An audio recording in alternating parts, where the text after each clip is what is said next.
We just finished covering some of the biggest political wins of the year. Now it's time to talk about some of the worst moments. Back with us, Ari Fleischer and Stephen Miller. All right, gentlemen, we begin with this ignoble list.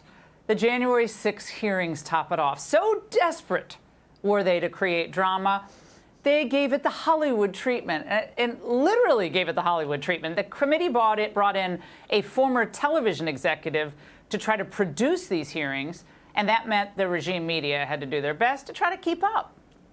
Now, after nearly a year of work behind closed doors, the results of the insurrection investigation are about to be revealed.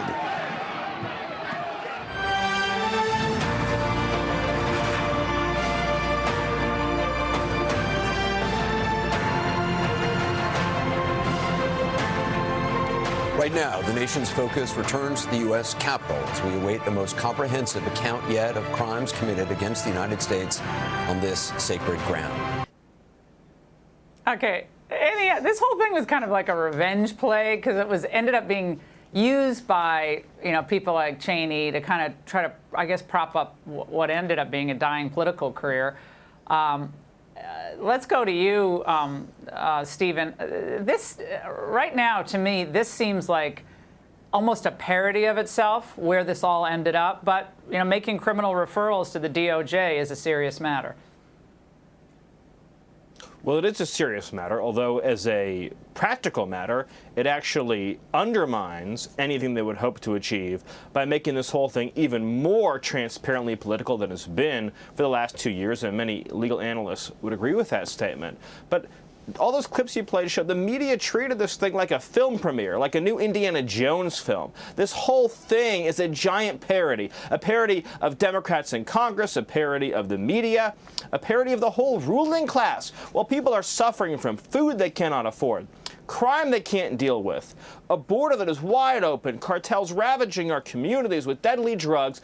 All they are focused on is the same witch hunt, the same persecution they've been engaging in for years, and this country is pleading with everyone, for the love of God, can we please focus on the things that affect our lives, our children, and our families? They are ready to finally do that, and hopefully that can happen in a few days when House Republicans take over.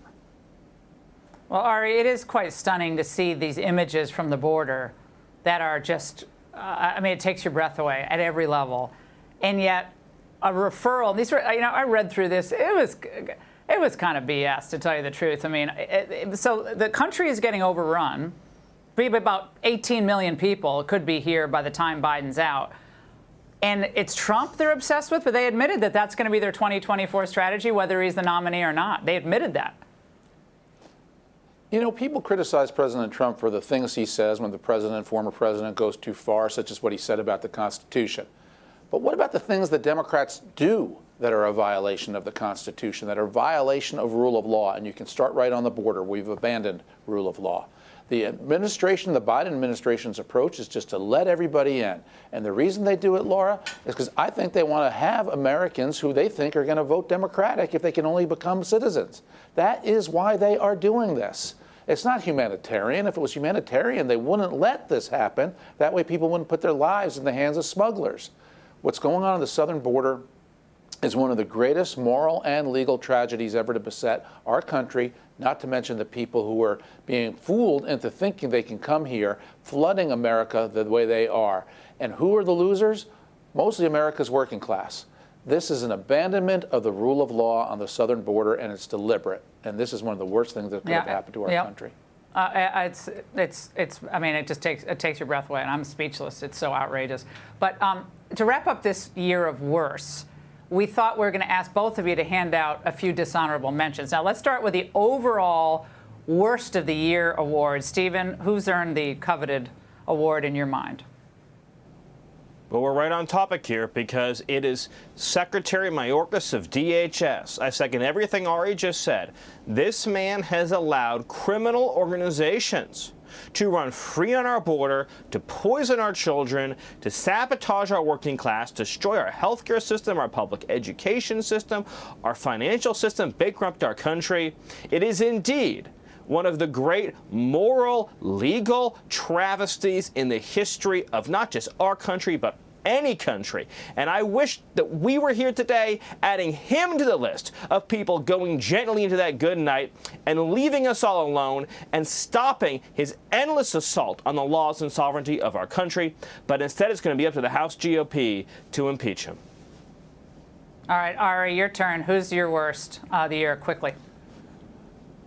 Well, mine is Vladimir Putin. The invasion of Ukraine, the horrific, barbaric style, exactly what they did in Syria, where they attacked civilians, bombed buildings, killed people while they slept, destroyed energy. This is what Vladimir Putin is doing in Ukraine right now, and it's a modern-day abomination. Vladimir Putin, a war criminal if ever there was one. Well, does G make your list, Ari, because he has the slave camps and is funding the war in Ukraine? I actually can see a tie here between Vladimir Putin and Xi Jinping, the president for life of China now. And I say that mostly because of COVID. They lied to the world about COVID. They still are lying to the world about COVID. You see they're claiming that they've had hardly any deaths in China as a result of COVID.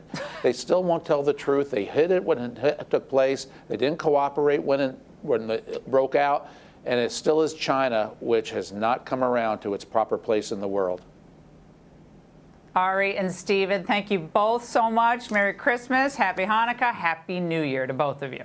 Hey, Sean Hannity here. Hey, click here to subscribe to Fox News YouTube page and catch our hottest interviews and most compelling analysis. You will not get it anywhere else.